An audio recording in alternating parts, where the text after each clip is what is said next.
इस वीडियो में आप भवन निर्माण से जुड़ी कुछ ऐसी मशीनें और टूल्स देखेंगे जो यकीनन आपने पहले कभी नहीं देखे होंगे। ये मशीनें और तकनीक यकीनन आपका काफ़ी ज्ञान बढ़ाने वाली हैं। तो बिना देरी किए चलिए वीडियो शुरू करते हैं। टायर रोपर। भवन निर्माण में दीवारों को इस प्रक्रिया से बनाए जाने के कई फायदे हैं। एक तो इनमें इस्तेमाल होने वाली ईंटें वजन में काफ़ी हल्की और मजबूत होती हैं, जिससे मकान के भार में अच्छी खासी कमी आती है। इनका डिजाइन कुछ ऐसा है कि इनमें पीयू फोम की एक सीट डाली जाती है जो कि बिल्डिंग के लिए हीट इंसुलेशन का काम करती है।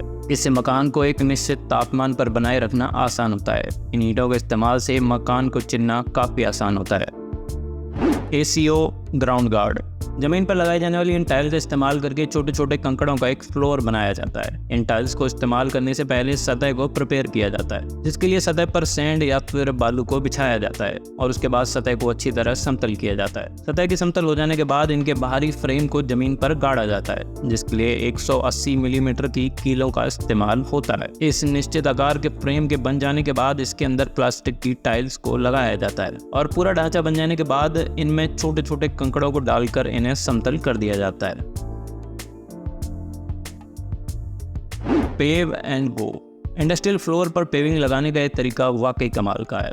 ये एक स्मार्ट फ्लोरिंग पेवमेंट है जिसमें लगाई जाने वाली फ्लोरिंग टाइल को इंस्टॉल करना काफ़ी आसान होता है। इंस्टॉल करने से पहले जमीन को समतल करना होता है, जिससे कि इन फ्लोर टाइल्स को इंस्टॉल किया जा सके। इनको खुले स्थान पर या फिर किसी भी ऑफिस स्पेस में बड़ी आसानी से इंस्टॉल किया जा सकता है। इस तकनीक से फ्लोरिंग का काम बड़ी रफ्तार से होता है। इन फ्लोरिंग को खासकर उन जगहों पर लगाया जाता है जहाँ लोगों का या फिर हैवी मशीन्स का आवागमन काफ़ी ज़्यादा होता है। Suction powered block laying machine. Street पर इन भारी भरकम पेवमेंट ब्लॉक को लगाना काफ़ी मशक्कत भरा होता है। यहाँ इन भारी भरकम ब्लॉक्स को उठाने के लिए और निर्धारित स्थान पर जमाने के लिए इस वैक्यूम द्वारा संचालित मशीन का इस्तेमाल किया जा रहा है। Sand transporter. कंस्ट्रक्शन के काम में सैंड यानी बालू ढोने वाली ये मशीन आकार में छोटी भली हो, लेकिन ये मशीन काफ़ी एफिशिएंट है। इसके अगले वाले हिस्से में लगा फीडर बालू को अपने अंदर उठाकर समेट लेता है और फिर पीछे रखी बकेट में ट्रांसफर कर देता है। इसके इस्तेमाल से बालू को ढोकर दूसरी जगह बड़ी आसानी से ले जाया जा सकता है। हेडको हाइब्रिड ग्रास।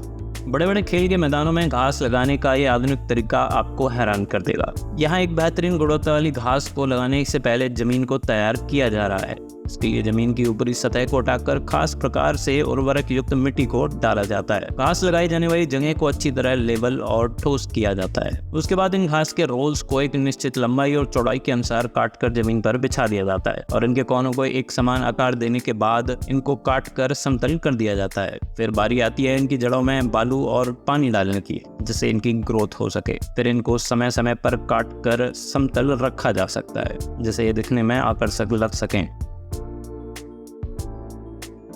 सीव मशीन।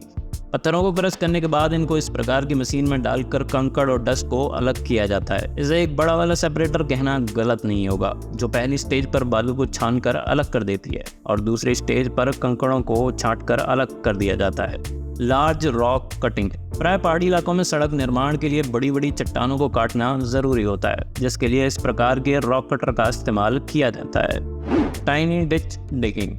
सड़क किनारे बनने वाली नाली की खुदाई का काम इस बुलडोजर के अगले वाले हिस्से में लगे खास प्रकार के अटैचमेंट की मदद से किया जाता है। यहाँ इस सकरे और नालीदार टूल की मदद से बड़ी रफ्तार के साथ नाली की खुदाई का काम चल रहा है। 35 टन मॉन्स्टर। जमीन के अंदर सुरंग बनाने के लिए इस मशीन का इस्तेमाल किया जा रहा है। इस मशीन के अगले वाले हिस्से में लगा चक्री नुमा अटैचमेंट गोल घूमते हुए सुरंग की आंतरिक सतहों से मिट्टी को खुरच कर नीचे गिराता जाता है, जिससे खुदाई या फिर सुरंग की चौड़ीकरण का काम बड़ी सुगमता और रफ्तार से होता है।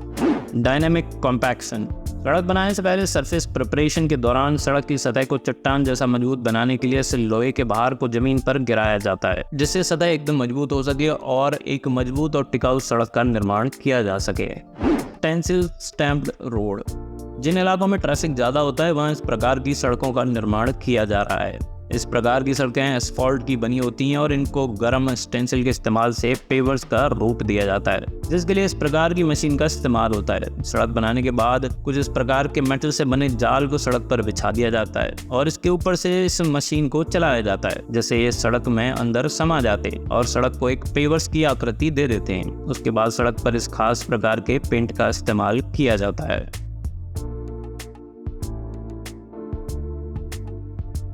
जियो हाउस।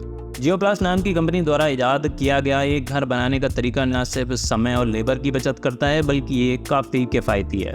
इस विधि के इस्तेमाल से बनने वाले घर काफ़ी रफ्तार से बनते हैं। इस प्रक्रिया में प्लास्टिक के बने बोर्ड्स और पैनल का इस्तेमाल होता है। ये सबसे पहले फ्लोर बनाने के लिए इस डब्बे जैसी आकृति वाले इन बॉक्स को फ्लोर में डाला जाता है। साथ ही इसमें सरिया का जाल बिछाकर इनमें ऊपर कंक्रीट का घोल डाल दिया जाता है और पूरी तरह सूख जाने पर यह प्लास्टिक पैनल लगाकर दीवार और छत का भी निर्माण पूरा कर लिया जाता है। लाइट कास्ट, ये छत निर्माण के लिए खास प्रकार की कंक्रीट की बनी बीम और ब्लॉक्स का इस्तेमाल किया जा रहा है। छत बनाने के लिए दीवारों पर निर्माण हो जाने के बाद इन बीम को एक निश्चित दूरी पर दीवारों पर बिछाया जाता है, फिर इनके बीच में ब्लॉक्स को डाला जाता है। छत की पूरी सतह बन जाने के बाद इनके ऊपर कंक्रीट का घोल बिछाकर इनको समतल कर दिया जाता है और एक मजबूत छत बनकर तैयार हो जाती है। रोड निर्माण में टायर का इस्तेमाल देखकर शायद आप चौंक जाएंगे। यहाँ इन रबर टायर को रोड पर बिछाकर एक दूसरे से अटैच किया जाता है और फिर इनमें छोटे छोटे कंकड़ों को भर दिया जाता है। सड़क की सतह का जमाव ढंग से हो जाने पर एस्फाल्ट का इस्तेमाल करके सड़क का निर्माण पूरा कर दिया जाता है। ये सड़कें थोड़ी लचीली होती हैं जिससे कि एक लंबे समय तक इस्तेमाल में बनी रहती हैं। सैफायर ग्लाइड बालकनी, या फिर दूसरे शब्दों में इन्हें ग्लाइड ऑन कैसेट बालकनी कहना गलत नहीं होगा। इन बालकनी को इंस्टॉल करने से पहले प्रोडक्शन प्लांट में बनाया जाता है, बाद में इन्हें ढोकर इंस्टॉलेशन की साइट पर लाया जाता है। इन्हें इंस्टॉल करने से पहले भवन निर्माण के समय बालकनी वाले स्थान पर हॉरिजॉन्टल बीम लगाए जाते हैं, फिर बालकनी को क्रेन के इस्तेमाल से फ्लोर की ऊंचाई तक उठाकर इंस्टॉल कर दिया जाता है। ये बालकनी एल्यूमिनियम की बनी होती हैं और वजन में काफ़ी हल्की होती हैं, जिससे कि बिल्डिंग के भार और लागत में अच्छी खासी कमी आती है। रेनी, बरसात के पानी की हार्वेस्टिंग के लिए खास प्रकार के इंस्ट्रूमेंट का इस्तेमाल होता है। इसको मकान की दीवार के साथ से माउंट किया जा सकता है और इसके इनलेट में छत से आने वाले बरसात के पानी के पाइप को डाला जाता है। इसका इनलेट और आउटलेट की पाइप को जरूरत के अनुसार किसी भी दिशा में घुमाया जा सकता है। बरसात का पानी जब इसके SS304 फिल्टर एलिमेंट से गुजरता है तो बारिश के साथ आने वाली मिट्टी और कचरे को अलग कर देता है, जिससे कि साफ पानी आउटलेट से बाहर निकल जाता है और दूसरे आउटलेट से कचरा पानी के साथ बाहर निकल जाता है। सीवर पाइप लाइनिंग टेक्नोलॉजी, लंबे समय तक सीवर के बहाव और ज़मीन में दबे रहने के कारण इसकी मरम्मत करना बेहद ज़रूरी होता है। इसकी मरम्मत के लिए इसमें प्लास्टिक की एक सीट को इंस्टॉल करना होता है, जिसके लिए इस मशीन का इस्तेमाल होता है। यहाँ ये मशीन इस सीवर की पाइप के अंदर घूमते हुए इस प्लास्टिक लाइनिंग को रोल से निकालकर इसकी अंदर वाली सतह पर चिपकाती जा रही है। डायमंड पर्ल इंस्टॉलेशन, ये एक फाउंडेशन सिस्टम है जो कि डेक, हाउस कंस्ट्रक्शन पोर्सेज या फिर बालकनी में फाउंडेशन बनाने के लिए इस्तेमाल किया जाता है। इसके लिए इस डायमंड आकार के फाउंडेशन ब्लॉक का इस्तेमाल होता है, जिसमें 4 लंबी लंबी लोहे के रोड को जमीन के अंदर घुसाया जाता है, जिसके लिए इस हैमर का इस्तेमाल किया जाता है। इसको इंस्टॉल करने के बाद एक मजबूत और टिकाऊ फाउंडेशन बनकर तैयार हो जाती है, जिसके ऊपर किसी भी स्ट्रक्चर को बड़ी आसानी और सुगमता के साथ रखा जा सकता है।